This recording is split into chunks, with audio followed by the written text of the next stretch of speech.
बिस्मिल्लाहिर्रहमानिर्रहीम। अस्सलाम वालेकुम नाज़रीन, मैं हूं अज़हर फारूक अपने यूट्यूब चैनल के साथ। पाकिस्तान की अदलिया के एक नए दौर का आगाज होने लगा है। चीफ जस्टिस के लिए याह्या आफरीदी की मंजूरी हो चुकी है। याह्या आफरीदी सुप्रीम कोर्ट के 30वें चीफ जस्टिस की हैसियत से 26 अक्टूबर की सुबह ऐवान सदर में हलफ उठाएंगे। दो सीनियर तरीन जजेस सुप्रीम कोर्ट के, जिनको नजरअंदाज किया गया है इस अपॉइंटमेंट में, जस्टिस मंसूर अली शाह और जस्टिस मुनीब अख्तर, उनके बारे में कहा जा रहा है कि उनको मशवरा दिया जा रहा है कि चूंकि उनको सुपरसीड कर दिया गया है, इसलिए वो अपने ओहदे से मुस्ताफी हो जाएं तो उनके लिए बेहतर है। यह भी कहा जा रहा है कि इन दोनों जजेस के साथ इंतहाई नाइंसाफी हुई है और इस हवाले से इस बात की उम्मीद है कि शायद जस्टिस मंसूर अली शाह और जस्टिस मुनीब अख्तर अपने ओहदे से मुस्ताफी हो जाएं। लेकिन यह एक रवायत है, पहले भी लाहौर हाई कोर्ट में जो चीफ जस्टिस की अपॉइंटमेंट हुई कुछ माह पहले, वहां पे 5वें नंबर की जज को लाहौर हाई कोर्ट का जज बनाया गया, लेकिन बाकी जजेस जो है इस तरीके से काम कर रहे हैं।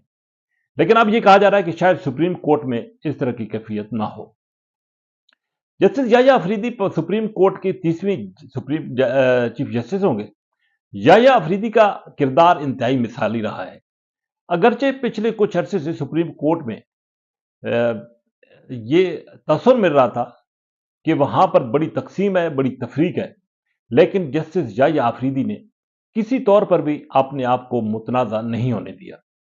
मुख्तलिफ मुकदमात में जो समातें हुई हैं, बिलखसूस मखसूस नशिस्तों का मामला हो या बाकी जो आइनी मामलात थे, उसमें जस्टिस याह्या आफरीदी का किरदार इंतहाई मिसाली रहा है। जस्टिस याह्या आफरीदी ने जो भी फैसले किए हैं, आखिर वक्त तक उनके बारे में या वो अपनी ज़हनियत शो नहीं कर रहे थे, अपना माइंड वो शो नहीं करते रहे कि वो क्या फैसला करेंगे, और यही किसी भी कामयाब, बेहतरीन और अच्छे जज की एक अच्छी कोशिश और रवायत भी होनी चाहिए।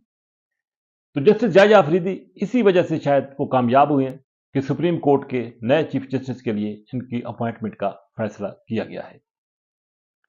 सुप्रीम कोर्ट में इस वक्त 17 जजेस हैं और यह कहा जा रहा है कि मजीद सुप्रीम कोर्ट में जजेस की तादाद बढ़ाने के लिए फैसले हो रहे हैं। जल्द ही पार्लियामेंट इस हवाले से मजीद कानून साजी करेगी।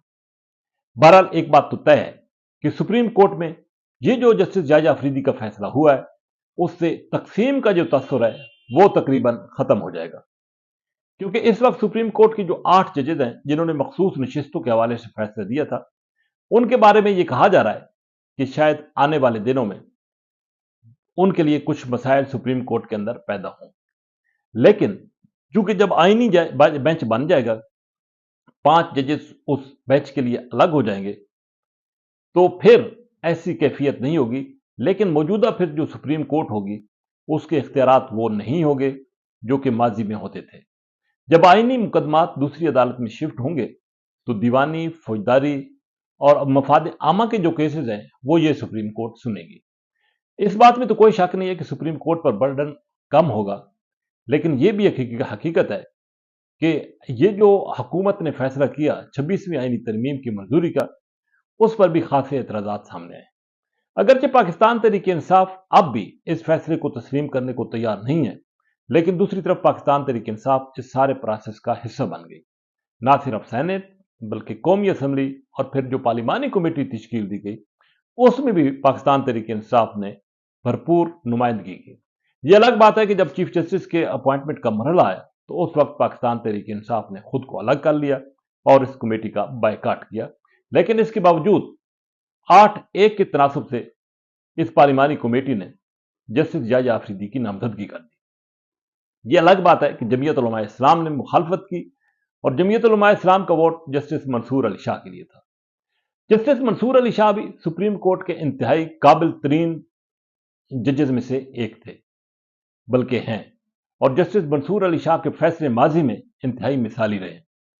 लेकिन जो मखसूस नशिस्तों का फैसला था, जस्टिस मंसूर अली शाह ने उन 8 जजेस का फैसला को सपोर्ट किया और पाकिस्तान तहरीक इंसाफ को ना सिर्फ जमात डिक्लेयर किया, बल्कि मखसूस नशिस्तें पाकिस्तान तहरीक इंसाफ को देने का फैसला भी दिया। ये वो फैसला था जिसकी वजह से जस्टिस मंसूर अली शाह متنازع ہو گئے، اور اسی تنازع کی وجہ سے وہ اپنی سپریم کورٹ کے چیف جسٹس کی حیثیت سے جو 3 سال تھے وہ ضائع کر بیٹھے۔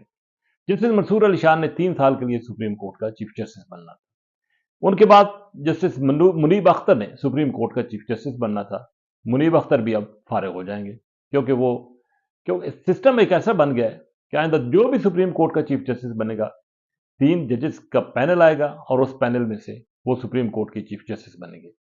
اس لیے اب اس بات کے امکانات بہت کم ہو گئے ہیں کہ سپریم کورٹ میں جسٹس منیب اختر یا جسٹس منصور علی شاہ چیف جسٹس کی ذمہ داریاں سنبھالیں گے، بلکہ منصور علی شاہ تو پہلے ہی ریٹائرڈ ہو جائیں گے ان 3 سالوں کے دوران، اگر وہ ابھی مستعفی نہیں ہوتے، اور منیب اختر کا بھی توقع یہی ہے کہ وہ بھی شاید اپنے اس سیٹ پر نہ رہیں، کیونکہ مستقبل میں جو بھی حکومت ہوگی، جو بھی پارلیمانی کمیٹی بنے گی، اس نے اسی طریقے سے، اسی انداز سے اب سپریم کورٹ کی چیف جسٹس کا فیصلہ کرنا ہے۔